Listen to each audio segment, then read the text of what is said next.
If you did one thing for 30 days, and I mean consistently, you would become unrecognizable. Not because you became someone new, but because you stopped hiding from parts of yourself that have been running your life without your permission.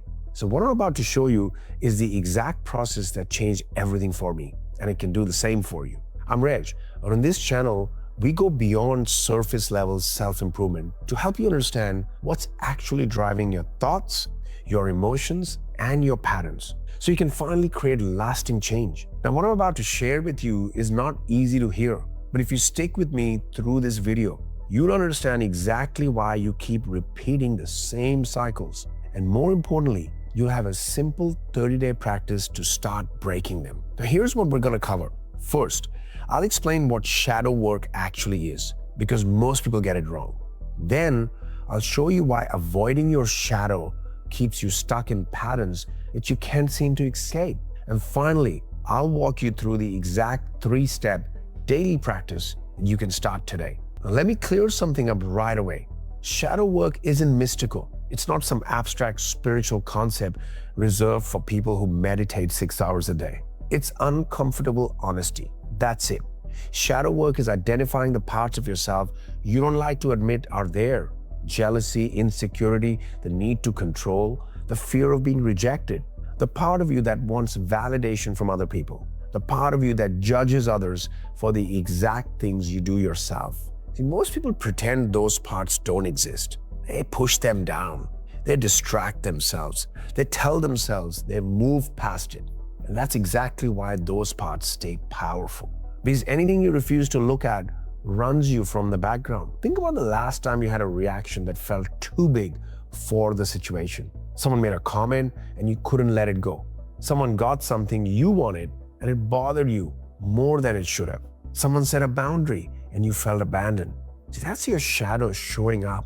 Not because you're broken, because there's something there you haven't faced yet. Now, most people hear this and think, okay, I'll just try harder to be aware.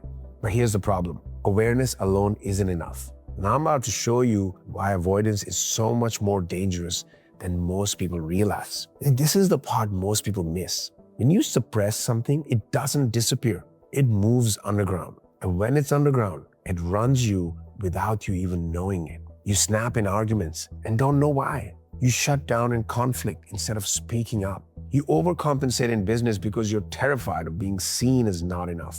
You chase approval in relationships because somewhere inside you still believe that you need permission to be loved. And you tell yourself, that's just how I am. Well, it's not how you are. It's what you haven't integrated. There is a massive difference. Let me give you a real example. I spent years being the person who kept the peace. I'd avoid hard conversations. I'd go along with things I didn't agree with.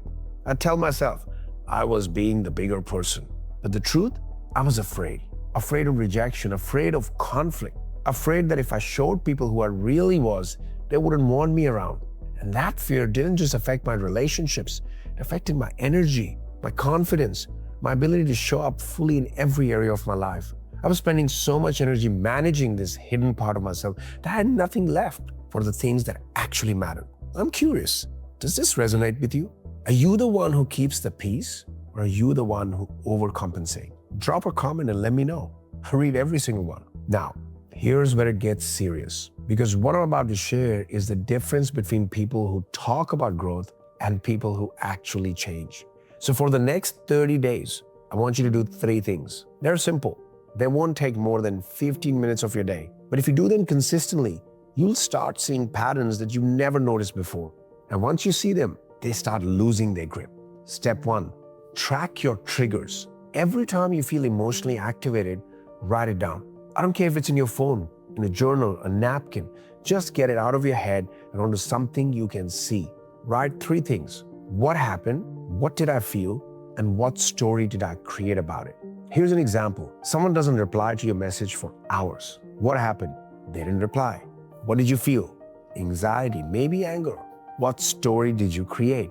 They don't care about me. I'm not important to them. They're probably upset with me. Now notice something. The event was neutral. Someone didn't reply. But the emotional response in the story you created, that came from inside you. See, that's shadow material. Don't try to fix it.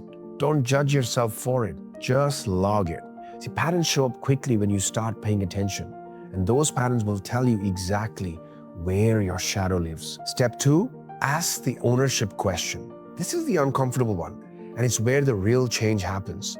The question is simple: where do I do this to? If you judge someone for being arrogant, ask yourself honestly, where am I arrogant? If you judge someone for being needy, ask yourself, where or in which context am I being needy? If someone's need to control bothers you, look at where you try to control things or have tried to. This isn't about blaming yourself, it's about taking ownership. Because the things that trigger you the most in other people are almost always reflections of something you haven't accepted in yourself. I know that's uncomfortable to hear, but this is shadow work. It's not supposed to be comfortable, it's supposed to be honest. And here's what happens when you start doing this. You stop projecting onto other people. Your relationships get cleaner. Your reactions get calmer. Because you're no longer fighting something outside of you, you're finally addressing what's been inside of you the whole time. Now, steps 1 and 2 give you the awareness. But there's a third step that most people skip, and it's the one that actually integrates the shadow so it stops running your life. So step 3, sit with it instead of reacting. When a shadow emotion comes up, you have 3 choices. You can suppress it, which is what most people do, push it down, pretend it's not there, move on. You can act it out, which is what happens when you snap at someone or spiral into a reactive pattern. Or you can sit with it. Sitting with it means you feel the sensation in your body without doing anything about it. You don't push it away, you don't act on it, you just let it be there. You breathe, you observe it, you let it move through you. This sounds simple, but it goes against everything your nervous system wants to do. Your system wants to react. It wants to fight, flee, or freeze. Sitting still with discomfort feels wrong at first. But here's what you'll notice. Most shadow emotions lose their power when you observe them without reacting. The anger that felt overwhelming, it peaks and passes in about 90 seconds and you don't feed it. The anxiety that felt permanent moves through your body and releases. You stop resisting it. This is how integration works. You're not getting rid of these parts of yourself. You're learning to hold them without being controlled by them. So why does this work? Why does 30 days of tracking triggers, asking the ownership question, and sitting with discomfort create such a massive shift? Because every part of yourself you avoid takes up energy. Think about how much energy it takes to keep something hidden, to suppress an emotion, to pretend you're fine when you're not, to manage an image instead of being real. All of that costs you, and most people don't realize how much until they stop doing it.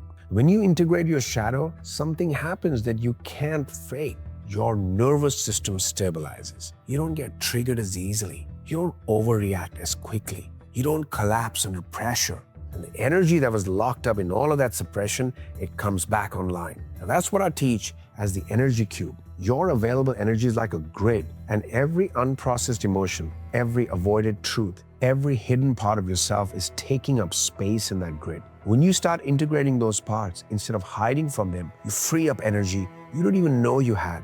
And that's when people become unrecognizable. Not louder, not more aggressive, not performing confidence. Calmer, more grounded, more integrated. They stop being at war with themselves. If you did this practice for 30 days, you wouldn't feel more confident in the way most people think about confidence. You would feel less divided. And that changes everything. Your relationships, your work, your health, the way you carry yourself, all of it shifts because you're no longer spending your energy fighting yourself. Now, what I've shared with you today is the practice, the daily work you can start doing right now. But there's something deeper going on that explains why you have these shadow patterns in the first place, and why some people do this work and break through fast, while others feel like they keep hitting a wall. It comes down to where your energy is actually going. I created a simple model called the Energy Cube that shows you exactly what's draining you and what's required to get that energy back. And once you see it, the shadow work I just taught you becomes 10 times more effective. I'll break the whole thing down in this video right here. If today's video resonated with you, that one is where the real shift begins. Watch it now.